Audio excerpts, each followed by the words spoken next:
മലയാള വിഭാഗം മേധാവി ശ്രീ ആർ രതീഷ്, ഈ ചടങ്ങിൻ്റെ ഉദ്ഘാടക ബഹുമാന്യനായ ശ്യാമ എസ് പ്രഭ,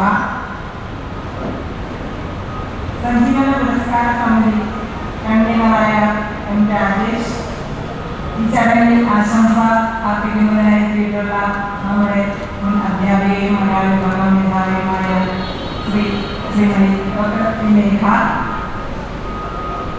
പുരസ്കാരം ഏറ്റുവാങ്ങാൻ എത്തിയിരിക്കുന്ന കുമാരി പാർവതി, മലയാള ഡിപ്പാർട്ട്മെന്റിലെ പ്രിയപ്പെട്ട അധ്യാപകരെ, പ്രിയമുള്ള വിദ്യാർത്ഥികളെ, ഒരുപാട് സന്തോഷമുണ്ടെന്ന് ഇവിടെ നിൽക്കുമ്പോൾ. നമ്മുടെ കോളേജിൽ ഇത് ആദ്യമായിട്ടാണ്, ഈ വർഷത്തെ കഴിഞ്ഞ അക്കാഡമിക് ഇയറിൽ ആദ്യമായിട്ടാണ് ഒരു അസോസിയേഷൻ ഉദ്ഘാടനം നടക്കുന്നത്. അതിൻ്റെ ഒരു തുടക്കം കുറിക്കുന്നത് മലയാളം ഡിപ്പാർട്ട്മെന്റാണ് എന്ന അറിവിൽ ഞാൻ ഏറെ സന്തോഷവതിയാണ്. അത് ഞാൻ ഡിപ്പാർട്ട്മെന്റിനെ മേധാവിയെ ഉൾപ്പെടെ എല്ലാവരെയും പ്രത്യേകം അഭിനന്ദിക്കുന്നു. രതീഷയുടെ അമുഖമായ കുറച്ച് കാര്യങ്ങൾ പറയുകയുണ്ടായി.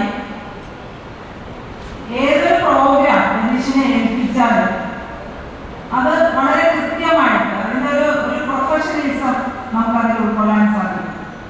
അത് പുള്ളിയുടെ ഒരു തീരുമാനമാണ്, അത് വളരെ കൃത്യമായി നടത്തണം എന്നുള്ളത്. അതിൽ വളരെയധികം രതീഷ് വിജയിക്കാറുമുണ്ട്. പിന്നെ കുറെ കാര്യങ്ങൾ നമുക്കറിയാം. നമ്മൾ രതീഷ് പറഞ്ഞതുപോലെ തന്നെ കോളേജിൽ ഒരുപാട് പ്രോഗ്രാമുകൾ നടക്കുന്നുണ്ട്. അപ്പോൾ അത് ഒരു സമയം നമുക്ക് കൃത്യസമയം എല്ലാത്തിനും ആയിട്ട് വിഭജിച്ചു കൊടുക്കാനൊന്നും പറ്റത്തില്ല. ഓരോന്നും ഇന്റർലാക്ക് ചെയ്ത് വരും. Curricular, co curricular, academic activities, extra curricular activities, ഇതൊക്കെ ഉൾക്കൊള്ളുന്നതാണ് കോളേജ് വിദ്യാഭ്യാസം എന്ന് പറയുന്നത്. അപ്പോൾ ഓരോന്നിനും നമുക്ക് പ്രത്യേകിച്ച് സമയം, ഇന്ന സമയം അങ്ങനെയൊന്നും പറയാനില്ല. ടീച്ചേഴ്സ് ആണെങ്കിലും പഠനത്തോടൊപ്പം മറ്റു പല കാര്യങ്ങളും നടക്കണം. അതുപോലെ തന്നെ വിദ്യാർത്ഥികളും പഠനത്തോടൊപ്പം, പഠനം നമുക്ക് ഏറ്റവും ഇമ്പോർട്ടൻ്റ് ആണ്, അത് മാറ്റി വയ്ക്കാൻ പറ്റില്ല. പക്ഷെ അതിനോടൊപ്പം തന്നെ നമുക്ക് ബാക്കിയുള്ള എല്ലാ ആക്ടിവിറ്റീസും കൊണ്ടുപോകണം. അതാണ് ഇപ്പോഴത്തെ ഒരു വിദ്യാഭ്യാസ രീതി. പക്ഷെ അതിന് നിങ്ങൾ പൂർണ്ണമായും ഉൾക്കൊള്ളാൻ ശ്രമിക്കണം. നമുക്കിത് പല കുട്ടികളും ഈ പ്രോഗ്രാമിനോടനുബന്ധിച്ച് പല കരിക്കുലർ, അതായത് ആർട്സ് പ്രോഗ്രാമിൻ്റെ ഒക്കെ പ്രാക്ടീസുമായി ബന്ധപ്പെട്ട ക്ലാസ്സുകൾ മാറ്റി വയ്ക്കുന്നു. അങ്ങനെയൊന്നും ശരി ചെയ്യാൻ പാടില്ല. നമ്മുടെ അധ്യയനവും നടക്കുന്നതാണ്. നമുക്ക് വളരെ കുറച്ച് ക്ലാസ്സുകൾ ഈ ആക്ടിവിറ്റി എല്ലാം ഒരുപാടും ചെയ്യാനുണ്ട്. പക്ഷേ ക്ലാസ്സുകളില്ലാത്ത സമയം നോക്കി അങ്ങനെയൊരു ടൈമിൽ കണ്ടെത്താം, ക്ലാസ് കഴിഞ്ഞുള്ള സമയം കണ്ടെത്താം. ഞങ്ങളൊക്കെ ഈ ഒരു വിദ്യാഭ്യാസത്തിൽ തുടർന്ന് വന്നവരാണ്. ഞങ്ങളുടെ സമയം എന്ന് പറഞ്ഞാൽ ഒരിക്കലും ഞങ്ങളുടെ ജീവിതത്തിൽ ക്ലാസ് കട്ട് ചെയ്ത് ഇന്ന കാര്യം ചെയ്യണമെന്നുള്ളൊരു പരിപാടിയേ ഇല്ലായിരുന്നു. പക്ഷെ എല്ലാ ആക്ടിവിറ്റീസും, കോളേജിൽ നടക്കുന്ന എല്ലാ ആക്ടിവിറ്റീസിലും നമ്മളൊരു എക്സ്പേർട്ടൊന്നുമല്ല, പക്ഷെ പാർട്ടിസിപ്പേറ്റ് ചെയ്യാൻ ശ്രമിച്ചിട്ടുണ്ട്. അതിൻ്റെയൊക്കെ ആ ഒരു അനുഭവം നിങ്ങളുടെ പേഴ്സണാലിറ്റി ഡെവലപ്മെന്റിന് ഒരുപാട് നിങ്ങൾക്ക് പ്രയോജനപ്പെടും. അപ്പോൾ എന്ത് പ്രോഗ്രാം നിങ്ങളുടെ ഡിപ്പാർട്ട്മെന്റായിട്ട് നടന്നാലും കോളേജ് തലത്തിൽ നടന്നാലും എല്ലാത്തിലും അതിൻ്റെ ഒരു ഭാഗമാകാൻ നിങ്ങൾ ശ്രമിക്കണം. അങ്ങനെയാണെങ്കിൽ മാത്രമേ നിങ്ങൾക്കൊരു നല്ല വിദ്യാർത്ഥി ആകാൻ സാധിക്കും. ഈ ഒരു പ്രോഗ്രാമിൻ്റെ കാര്യം തന്നെ നിങ്ങൾക്ക് ആലോചിച്ചാൽ എന്താ പറയുക, ഇതിൻ്റെ ഓർഗനൈസേഷനുമായിട്ട് ബന്ധപ്പെട്ട് ഒരുപാട് കാര്യങ്ങൾ ഓൾറെഡി നടന്നു കഴിഞ്ഞു. അതിലേക്കറിയാം രതീഷിൻ്റെ ഒരു ഭാഗ്യം എന്ന് പറഞ്ഞാൽ മലയാളം ഡിപ്പാർട്ട്മെൻറ്റിലെ വിദ്യാർത്ഥികൾ വളരെയധികം സഹകരിക്കുന്ന വിദ്യാർത്ഥികളാണ്. 2 ദിവസമായിട്ട് ചില കുട്ടികൾ ഇവിടെ താമസിക്കുന്നുണ്ടെന്നാണ് ഞാൻ പറഞ്ഞത്. അപ്പം ഒരുപാട് കോപ്പറേറ്റ് ചെയ്യണം. അത് എല്ലാവരും ചെയ്യണമെന്നില്ല, പക്ഷെ അതിന് സന്നദ്ധരായി വരുന്നതിനോടൊക്കെ വിദ്യാർത്ഥികളുണ്ട്.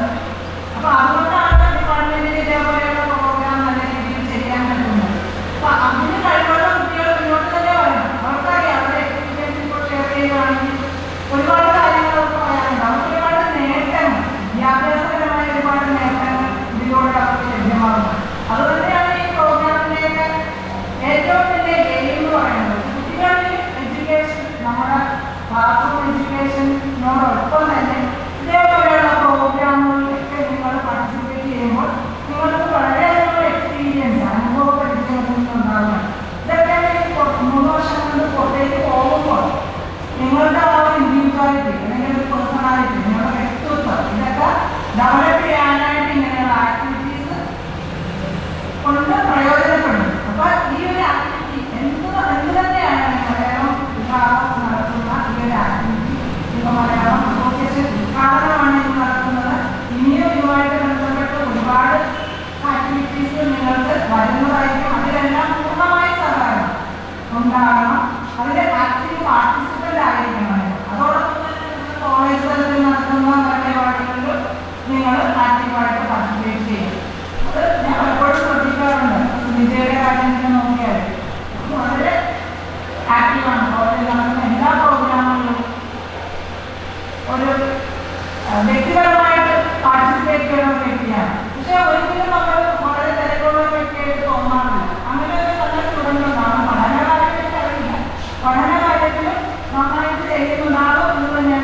വിദ്യാർത്ഥികൾ കൂടിച്ചേർന്ന് ചെയ്യാൻ സാധിക്കണമെന്ന് നമുക്ക് ഒരുപാട് നമുക്കറിയാം. കോളേജ് വിദ്യാഭ്യാസം കലാലയം എന്ന് പറയുമ്പോൾ ഇതെല്ലാം ഉൾപ്പെട്ടതാണ്.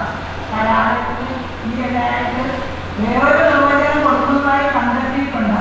പക്ഷെ അതല്ല, യഥാർത്ഥത്തിലുള്ള കലാലയ ജീവിതം എന്ന് പറയുന്നത് നിങ്ങൾ പഠനത്തോടൊപ്പം നിങ്ങളുടെ ബഹുമുഖമായ പ്രതിഭകൾ എല്ലാവർക്കും ഉണ്ട്, കഴിവുകൾ എല്ലാവർക്കും ഉണ്ട്. ഇന്ന് ഞാൻ രാവിലെ ഒരു കുട്ടിയെ പരിചയപ്പെട്ടു. നമ്മുടെ ഫസ്റ്റ് ഇയർ കോമേഴ്സ് ഡിപ്പാർട്ട്മെന്റിലെ സ്വാതി കൃഷ്ണ. ആ കുട്ടിയെ നിങ്ങൾ എപ്പോഴെങ്കിലും അവസരം കിട്ടുവാണെങ്കിൽ കുട്ടിയെ പരിചയപ്പെടണം. കുട്ടിക്ക് ഒരു യൂട്യൂബ് ചാനലുണ്ട്, സ്വാതി കൃഷ്ണ ആദ്യാലയമാണ്. അപ്പോൾ സ്വന്തമായിട്ട് പടം വരച്ച് കുറേ രചനകളുണ്ട്, വരച്ച് യൂട്യൂബിലൊക്കെ അപ്ലോഡ് ചെയ്യുന്നു. അതുപോലെ നമുക്ക് എല്ലാ മന്ത്രിമാർക്കും കൊടുക്കുന്നത്, പ്രമുഖ നേതാക്കന്മാർക്ക് എല്ലാവർക്കും പേഴ്സണലായിട്ട് ചെയ്ത് കൊടുക്കുന്നു.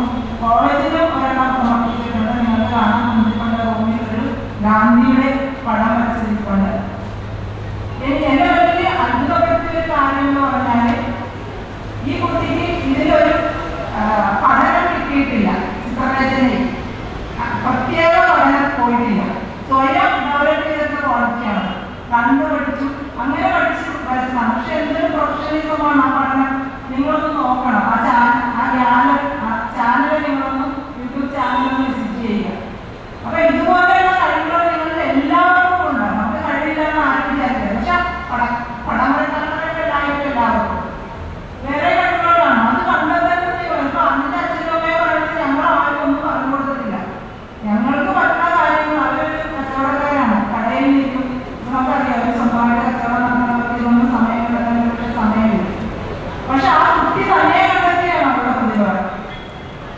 അപ്പൊ അതുപോലെ നിങ്ങളും നിങ്ങളുടേതായ ഇനിയും താമസിച്ചിട്ടില്ല, നിങ്ങൾക്കുള്ള കഴിവുകൾ നിങ്ങൾ വികസിപ്പിക്കാനായിട്ട് കോളേജിൽ കിട്ടുന്ന അവസരങ്ങളിലും നിങ്ങൾ അതിന് ശ്രമിക്കണം. ഒരുപാട് നിങ്ങൾക്കറിയാം ഇപ്പം ഒരുപാട് സമയം നമ്മൾ കളയുന്നുണ്ട് വെറുതെ. അങ്ങനെ കളയാതെ നമ്മുടെ സമയമെല്ലാം നമ്മുടെ എന്തെങ്കിലും പ്രയോജനപ്പെടുത്താൻ ശ്രമിക്കണം.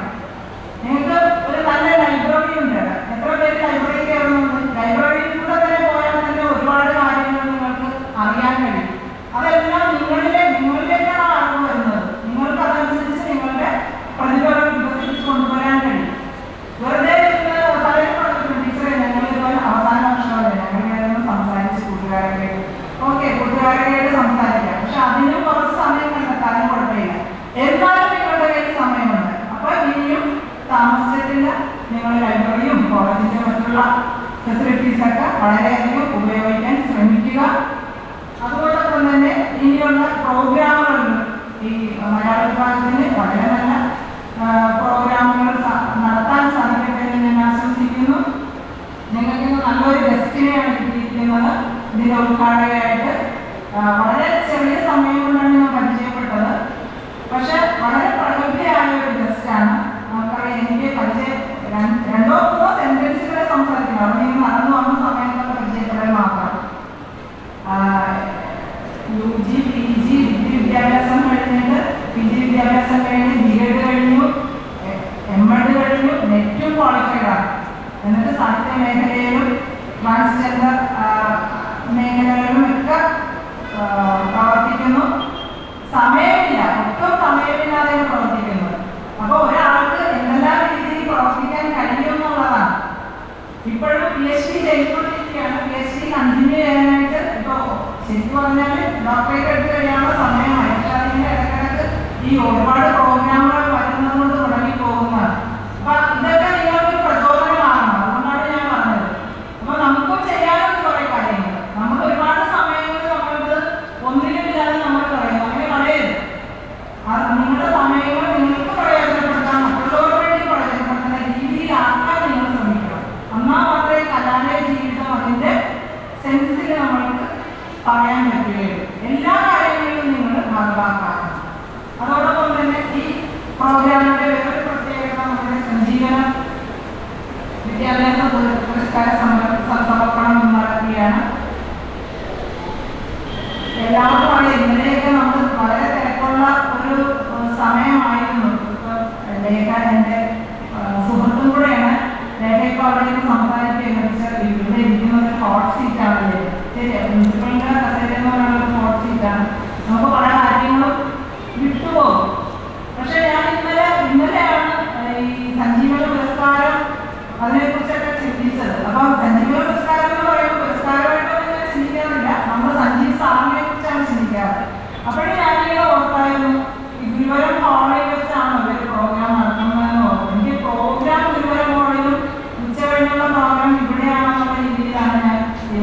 എനിക്ക് സഞ്ജീവ് സാറിനെ കുറിച്ച് ഓർക്കുമ്പോൾ ഈ ഹോളും ഈ ഞാൻ നിൽക്കുന്ന ഡയസുമാണ് എനിക്ക് ഓർമ്മ വരുന്നത്. എന്നുവെച്ചാൽ ആദ്യമായിട്ട് സാറിനെ പരിചയപ്പെടുന്നത് ഈ ഹോളിൽ വെച്ചാണ് പരിചയപ്പെടുന്നത്. പക്ഷെ അത് നമുക്ക് പരിചയപ്പെട്ടില്ല. നമ്മുടെ സാറിന്റെ ഓർമ്മകൾ വരുന്നത് ഈ നമ്മുടെ ഓഡിറ്റോറിയത്തിലാണ്.